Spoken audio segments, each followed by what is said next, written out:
అందరికీ నమస్కారం అండి. ఈ రోజున మా పార్టీలో జరుగుతున్నటువంటి పరిణామాలు నన్ను చాలా తీవ్రంగా కలిచివేశాయి. ఎందుకంటే నేనెంత చంద్రబాబు నాయుడు గారి యొక్క భక్తురాలిని, ఆయన ఒక గాడ్ ఫాదర్ లాగా 20 సంవత్సరాలుగా నేను ఎప్పుడు కూడా పూజిస్తాను, గౌరవిస్తాను. భయంతో కూడినటువంటి గౌరవం, నాకు చాలా కృతజ్ఞత చంద్రబాబు నాయుడు గారు అన్న, తెలుగుదేశం పార్టీ అన్న. ఎందుకంటే మా నాన్నగారు పార్టీ పెట్టినప్పటి నుంచి 82 నుంచి కూడా మా ఫ్యామిలీ తెలుగుదేశం పార్టీ సైనికుల్లా పనిచేశారు. మండల పరిషత్ నుంచి, మండల పార్టీ ప్రెసిడెంట్ నుంచి పార్టీకి కంటిన్యూగా చేసినటువంటి ఫ్యామిలీ. నాన్నగారికి రావాల్సినది నాకు లేడీ కోటాలో 2004 నుంచి ఆచంటలో సీట్ రావటం జరిగింది. మరి అప్పటికప్పుడు చంద్రబాబు నాయుడు గారు టీచర్ పోస్ట్కి రిజైన్ చేయించి నన్ను రాజకీయాల్లోకి ఆహ్వానించారు. చాలా శుభ పరిణామం.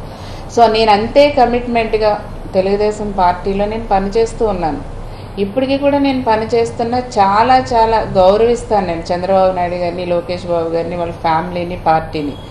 ఒక కుటుంబం, మేమందరం కూడా కుటుంబం అనేసి నేను చాలా కష్టాలు కానివ్వండి, ఎన్నో అవమానాలు పార్టీలో కొంతమంది చేత పడ్డాను నేను. అయినా కూడా నేను ఎప్పుడు కూడా పార్టీని బయట పెట్టాలనుకోలే.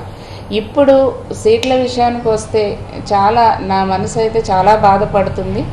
ఎందుకంటే ఈ రోజున మేము పేదవాళ్ళం. ఇప్పుడు ఎస్సీ సమాజ వర్గానికి సంబంధించి జిల్లాలో 3 నియోజకవర్గాలు ఉన్నాయి. ఈసారి అయినా సరే నాకు డెఫినెట్గా ఈ 3 నియోజకవర్గాల్లో ఒక మహిళా కోటా కానివ్వండి, ఒక మాల సామాజిక వర్గానికి సంబంధించి కానివ్వండి, నాకు ఎక్కడో ఒక చోట గౌరవ చంద్రబాబు నాయుడు గారు అవకాశం ఇస్తారని నేను చాలా ఆశించడం జరిగింది. ఎందుకంటే నా ఆశలో తప్పలేదు. నేను 20 ఏళ్ళుగా పార్టీ కోసం నిరంతరము వేరే ఆలోచన అనేది లేకుండా ఒక లేడీగా ఎక్కడికైనా సరే ఏ పార్టీ బాధ్యతలు అప్పగించినా కూడా నేను పని చేసుకుంటూ ముందుకెళ్తున్నా. మరి నాకు 2004లో ఆచంట నుంచి ఇచ్చారు, ప్రజలందరూ గెలిపించారు, పార్టీ సపోర్ట్ ఉంది, లోకల్ సపోర్ట్, అందరూ కూడా నన్ను ఎంత అభిమానించి గెలిపించి అసెంబ్లీకి పంపించారు. 2009లో నాకు బైఫర్గేషన్లో సీట్ ఇవ్వలేదు. అయినా సరే నేను ఎప్పుడు కూడా బాధపడలేదు, సార్ నిర్ణయానికే వదిలేసా.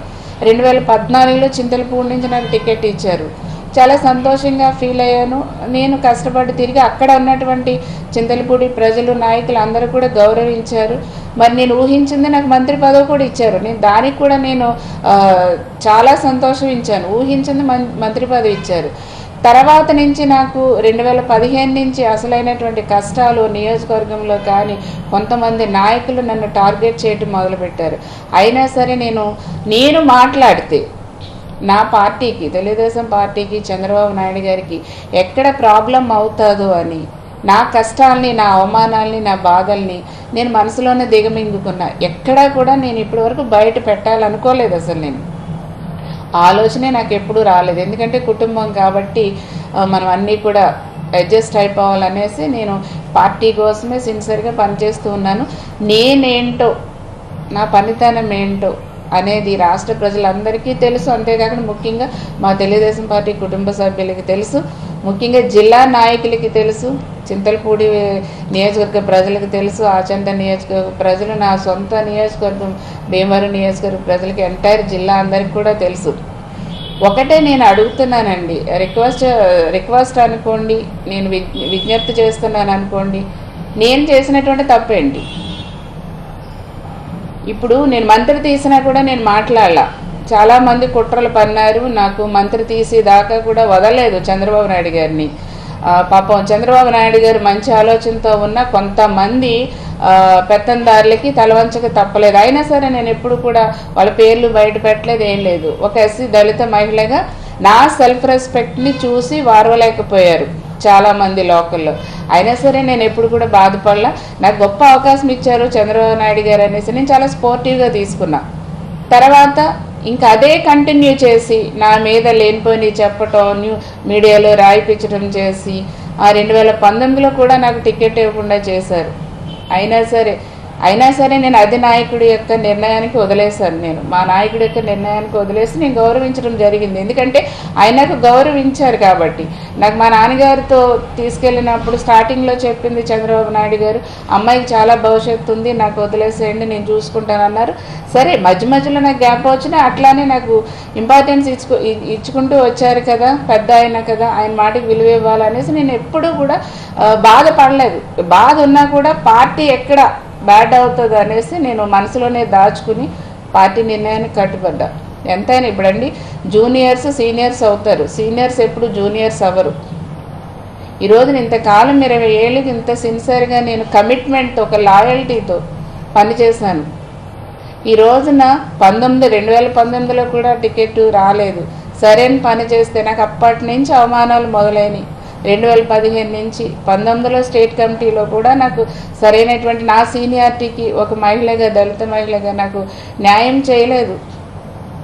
నన్ను ఎక్కడో డిగ్రేడ్ చేసి పదవి ఇచ్చింది కొంతమంది, అది సార్ దృష్టికి కూడా పోలా. కానీ తర్వాత మరి గౌరవ అచ్చెన్నాయుడు గారు సార్ దృష్టికి తీసుకెళ్ళి మళ్ళీ నాకు వైస్ ప్రెసిడెంట్ వేయించారు. అప్పటికే అంత జరగాల్సిన నష్టం జరిగిపోయింది. ఇప్పుడు కనీసం ఇప్పుడైనా ఎక్కడో ఒక చోట ఒక మహిళా కోటాలో సిన్సియర్గా పనిచేస్తున్నాను. ఒక మాల సామాజిక వర్గానికి చెందినటువంటి ఒక మహిళగా ఒక మహిళా కోటాలో నాకు జిల్లాలో ఉన్నటువంటి 3 నియోజకవర్గాల్లో ఒక నియోజకవర్గం నుంచి అయినా నాకు అవకాశం కల్పిస్తారని నేను చాలా ఎదురు చూశాను. కానీ నా ఎదురుచూపు అంతా కూడా నిరాశ అయింది. ఈ రోజున ఇప్పుడు జవహర్ గారు మాజీ మంత్రిగా చేశారు జిల్లాలో, ఆయనకి ఇవ్వలేదు. చాలామంది బాధతో ఉన్నారండి. ఒకటి, ఎంతోమంది ఎంతో ఖర్చు పెట్టుకుని కింద కార్యకర్తల నుంచి ఎంతో కష్టపడి పనిచేసే వాళ్ళు ఉన్నారు. ఈ రోజున చాలామంది నాయకులు బాధపడుతున్నారు రాష్ట్రంలో. సరే, అలియన్స్లో వెళ్ళిపోయినట్ల కోసం మేము ఏం మాట్లాడతాం, కనీసం మాకు మాట్లాడే అవకాశం కూడా ఇవ్వరా? మాకు మాట్లాడే అవకాశం మేమేం తప్పు చేసాం? ఏ నియోజకవర్గంలో వర్గాలు లేవు, ఏ నియోజకవర్గాలు కరెక్ట్గా ఉన్నాయి? నేను అదొక్కటే నేను రిక్వెస్ట్ చేస్తున్నానండి, ఒక్కసారి పునరాలోచించుకోవాలి. నేను ఎందుకు మాట్లాడుతున్నానంటే చాలా బాధగా ఉంది. ఎందుకంటే ఇప్పటికైనా పునరాలోచించుకుని నిర్ణయం తీసుకుంటారనేసి నేను ఆశిస్తున్నాను. నేను గౌరవ చంద్రబాబు నాయుడు గారి దృష్టికి, ఎందుకంటే ఒక పార్టీ కమిట్మెంట్ లీడర్గా ఇన్ని సంవత్సరాల ఎక్స్పీరియన్స్తో ఒక మహిళగా, ఒక దళిత మహిళగా నేను మాట్లాడుతున్నాను. పునరాలోచించండి. నాకు ఇచ్చిన మీరు 2 సార్లు టికెట్ ఇచ్చారు పార్టీ, నాకు 2 సార్లు కూడా నేను గెలిచాను. పోనీ సుజాతకి ఎప్పుడు టికెట్ ఇచ్చినా ఓడిపోతుంది, ఎక్కడ చూసినా వర్గాలు పెట్టేసింది, రోడ్డుకు వచ్చి ధర్నాలు ఇవన్నీ చేసేస్తున్నారు అని అంటాక లేదు కదండి. నా మీద ఎన్ని అబాండాలు వేసినా కూడా నేను చాలా సైలెంట్గా ఉన్నా. ఎందుకంటే నాకు మీరు ఇంత లైఫ్ ఇచ్చారు కాబట్టి, చంద్రబాబు నాయుడు గారు పార్టీ నాకు ఇంత లైఫ్ ఇచ్చింది కాబట్టి నేను ఎక్కడా కూడా నా వల్ల పార్టీకి చెడ్డ పేరు రాకూడదు అనేసి నేను చాలా పేషెన్సీగా ఇన్ని సంవత్సరాలు కూడా పనిచేస్తున్నా, ఇంకా పని చేస్తా. కానీ దయచేసి అందరూ చాలా బాధపడుతున్నారు. దయచేసి ఒకసారి పునరాలోచించండి. ఈ రోజున ఎన్ఆర్ఐలు వచ్చేస్తున్నారనో, లేకపోతే ఇంకొకరు పక్క రాష్ట్రాల నుంచి వచ్చేస్తున్నారనో వీళ్ళంతా నిలవరండి, నిలకడగా ఉండరండి. ఎప్పుడు కూడా పార్టీకి సిన్సియర్గా కష్టపడి గుడ్డలు చించుకుని పార్టీకి పనిచేసే వాళ్ళే ఎప్పటికీ పార్టీకి నిలబడతారు. ఈ రోజున ఎవరెవరో ఏదని, ఈ రోజున పేదోళ్ళు, మేము దళితులంటే పేదోళ్ళే కదండి. ఈ రోజు అలాగనేసి దళితుల్ని ఎవరొకరు నా ప్లేస్లో పెట్టేద్దామంటే కరెక్ట్ కాదు కదా. ఒక్కసారి పునరాలోచించాలనేసి కూడా నేను విజ్ఞప్తి చేస్తున్నాను.